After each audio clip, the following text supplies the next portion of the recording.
जय हिंद दोस्तों। 26/11 हमले के बाद 1000 से ज्यादा डोजियर यानी सबूत और दस्तावेज पाकिस्तान को भारत की तरफ से सौंपे गए लश्कर ए तैयबा और हाफिज सईद को लेकर के। लेकिन उन तमाम डोजियर दस्तावेज और सबूत को पाकिस्तानियों ने कागजी कार्रवाई कह करके टाल दिया।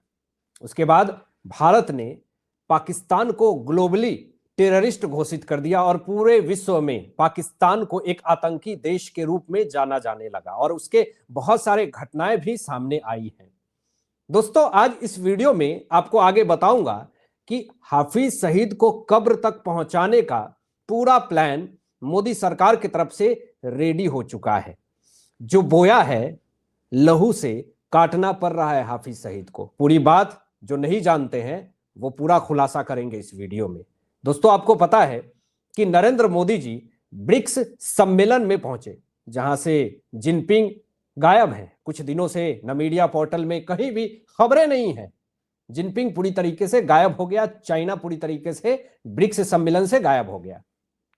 रीजन साफ तौर पे है क्योंकि चाइना ने हमेशा से पाकिस्तान का समर्थन किया है, आतंकवादी देश का हमेशा से समर्थन किया है। हर एक सम्मेलन में, हर एक देश में जाकर के हमारी सरकार ने आतंकवादियों के खिलाफ अपनी आवाज बुलंद रखी है। और ब्रिक्स सम्मेलन में भी, क्वाड सम्मेलन में भी, तमाम जितने भी सम्मेलन होते हैं या फिर समिट सम्मेलन हो या फिर G7 हुआ हो, कोई भी बड़ी से बड़ी वार्ता हो, जहां भी मौका मिले वहां पे भारत की सरकार ने हमेशा से आतंकवादियों के खिलाफ अपनी बातें रखी है। इस बार नरेंद्र मोदी जी की जो ऐलान है, जो बातें हैं आतंकवादियों के ऊपर शिकंजा कसने की, इससे पूरा एक लॉबी आतंकी संगठन लश्कर ए तैयबा से लेकर के जैश ए मोहम्मद तक हिल चुका है। और उसके बाद बिलावल भुट्टो का एक बड़ा बयान आया मसूद अजहर और हाफिज सईद को लेकर के।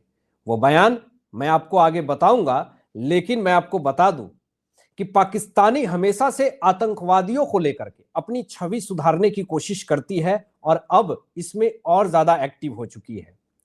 जितने भी इंटरनेशनल मीडिया पोर्टल हैं उन पे इंटरव्यू दे करके बिलावल भुट्टो, शहबाज शरीफ या फिर आसिम मुनीर पाकिस्तान की छवि सुधारने की पूरी इसकी प्रोपोगेंडा चल रही है। लेकिन मैं आपको क्लियरली यहां पर मेंशन कर दूं कि इसकी प्रोपोगेंडा धरी की धरी ही रह जा रही है, क्योंकि पर्दे के पीछे से हमेशा आतंकवादियों को पालने का काम पाकिस्तानी करते हैं और करते ही रहेंगे।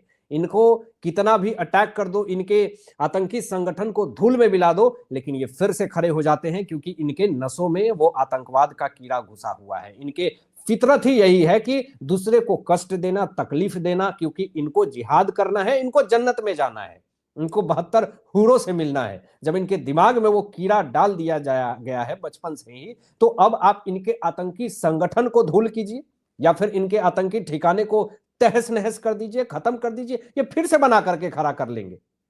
इनके लिए कोई बड़ी बात नहीं है। और सबसे बड़ी बात तो यह है कि जो पाकिस्तान की सरकार ये बात कह रही है कि हम आतंकवादियों के खिलाफ हैं अपनी छवि सुधारने के लिए, वही आतंकवादियों को पनाह दे रही है, पाल रही है, उनके आतंकी ठिकानों को फंडिंग कर रही है। और जब वो ऐसे स्टेटमेंट देते हैं तो बड़ा सोचनीय लगता है। अब बिलावल भुट्टो की तरफ से एक स्टेटमेंट आता है। दोस्तों जरा देखिए ये स्टेटमेंट क्या दे रहा है कि भारत सहयोग करे तो कोई बाधा नहीं है, हाफिज सईद और मसूद अजहर को सौंपने के लिए तैयार है पाकिस्तान। ये इतने जाहिल लोग हैं, इतने गद्दार लोग हैं, इसके इतिहास उठा लीजिए, देख लीजिए आप, इनके खून में गद्दारी है, इनके खून में ही ये नफरत का जो ये कीड़ा है वो कभी नहीं जा सकता। आज बिलावल भुट्टो ये स्टेटमेंट दे रहा है कि भारत सहयोग करे तो मैं मसूद अजहर और हाफिज सईद को भारत को सौंप दूंगा। तुमको 1000 डोजियर भेजा हमने, तुमने क्यों नहीं दिया? मैं पूछता हूं बिलावल भुट्टो से, तुमने हाफिज सईद को क्यों नहीं दिया? उसको कागजी कार्रवाई बोल दिए तुमने। यूएन में जाता है बिलावल भुट्टो, ये कहता है कि भैया हमारे यहां तो कोई आतंकवादी नहीं रहते हैं। ये स्टेटमेंट दिया था, यूएस के सांसद ने उल्टा लतार लगा करके भेज दिया और कहा कि पहले जाकर के जितने आतंकी ठिकाने हैं उसको पहले तहस नहस करो, पाकिस्तान से आतंकवादी को भगाओ, फिर उसके बाद बात करना। बेइज्जत करके भगा करके बिलावल भुट्टो को पाकिस्तान भगा दिया था इसको। लेकिन इसकी आदत नहीं गई है दोस्तों, ऐसा जहरीला बयानबाजी ये दे रहा है, भारत में खून की नदियां बहाने की बात करता है और ये अगर इस मुंह से शोभा देता है क्या कि ये एक आतंकवादी के खिलाफ जाएगा, जिसको ये पाल रहा है, पोस रहा है, ट्रेनिंग दे रहा है, जिसके आतंकी ठिकानों को रिनोवेशन करवाने के लिए पैसे दे रहा है, फंडिंग ले रहा है, उसके आतंकी ठिकानों को हमने तहस नहस कर दिए, उसको फिर से खड़ा करने के लिए तुम उसको फंडिंग कर रहे हो, तुम भारत को सौंपोगे? हाफिज सईद और मसूद अजहर को, भारत की रॉ टीम एक्टिव है दोस्तों। इसके पहले भी हमने खोपड़ी उड़ाए लश्कर ए तैयबा के और जैसे मोहम्मद के आतंकवादियों के, और रॉ हमारी टीम जो है वो एक्टिव है और पूरा प्लान रेडी हो चुका है कब्र तक पहुंचाने का हाफिज सईद को। बीच बीच में अफवाहें फैलाई जाती है कि हाफिज सईद नहीं है, मसूद अजहर नहीं है, वो नहीं है मेरे पास, ये नहीं है मेरे पास। ये एक प्रोपोगेंडा है हाफिज सईद को बचाने का और मसूद अजहर को छुपाने का। अब जरा देखें, बिलावल भुट्टो का यह स्टेटमेंट आता है कि लश्कर ए तैयबा का जो प्रमुख है हाफिज सईद पाकिस्तान में है, लेकिन यह भी दावा कर रहा बिलावल भुट्टो कि वो स्वतंत्र नहीं है। एक तरफ तुम ये बात कह रहे हो कि मैं हाफिज सईद को, भारत अगर सपोर्ट करेगी तो मैं समर्पित कर दूंगा, दे दूंगा। दूसरी तरफ ये भी कह रहे हो कि हाफिज सईद पाकिस्तान में ही है और वो स्वतंत्र नहीं है। मैंने कहा ना, खून में गद्दारी है। भारत ने तो सपोर्ट किया तुम्हें, भारत ने तो बताया तुम्हें कि हाफिज सईद छुपा हुआ है पाकिस्तान में। तुमने कितने बार कांटेक्ट किए भारत से? तुम्हें तो अमेरिका का तलवे चाटना है। जरा आप देख लें, जब ये इतना ही ईमानदार होता तो फिर जब लादेन एबटाबाद में छुपा हुआ था, तुमने क्यों नहीं लादेन को दे दिया अमेरिका को? अमेरिका को घुस करके लादेन के खोपड़ी को खोलना पड़ा, ढूंढ करके खोपड़ी खोलना पड़ा। तुम इतना ही ईमानदार थे तो लादेन का ठिकाना बता देते, लेकिन नहीं बताए तुमने।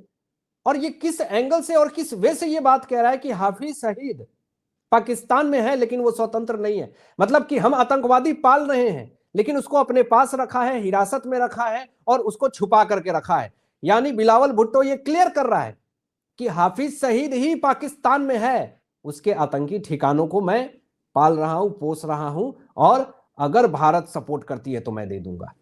भुट्टो ये स्टेटमेंट दे रहा है कि इस्लामाबाद को चिंताजनक व्यक्तियों को भारत को समर्पित करने में कोई आपत्ति नहीं है। ठीक है, तुम इतनी बड़ी बात कह रहे हो, अच्छी बात है, तो हाफिज सईद और मसूद अजहर को भेज दो, भारत को सौंप दो। लेकिन तुमने पाल रखा है ऐसे लोगों को, तुम कभी नहीं सौंपोगे। हमारी रॉ टीम काम करेगी, तुम्हारे भरोसे हमारी रॉ टीम नहीं बैठी हुई है, वो अपने हिसाब से काम करेगी, उनका एजेंडा क्लियर है। और मैं आपको बता दूं कि ये एक बहुत बड़े लेवल का एक पॉलिटिक्स है। पाकिस्तान अगर आतंकवादियों को पाल रही है, पोस रही है, तो ऐसे बहुत सारे देश हैं जो चाहते हैं कि विश्व में शांति ना हो, हमेशा युद्ध होता रहे और हमारी हथियार बिकते रहे। ऐसे लोग उन आतंकवादियों को फंडिंग करते हैं, उन आतंकवादियों को पैसा देते हैं। और डायरेक्ट आतंकवादियों को पैसा नहीं मिलता है, गवर्नमेंट के थ्रू पैसे मिलते हैं। एक्सपर्ट्स का दावा है, जो चीजें मैं पढ़ा, जो चीजें मैं जानकारी हासिल करी, वही चीजें मैं आपको बता रहा हूं। बिलावल भुट्टो ने दोस्तों ये बात तो स्वीकार कर ली कि हाफिज सईद पाकिस्तान में ही है लेकिन वो आजाद नहीं है। लेकिन न्यूयॉर्क टाइम्स की एक रिपोर्ट कहती है कि हाफिज सईद पाकिस्तान सरकार की हिरासत में तो है लेकिन वो पूरी तरीके से आजाद है, वो बेखौफ होकर के घूम रहा है पाकिस्तान में।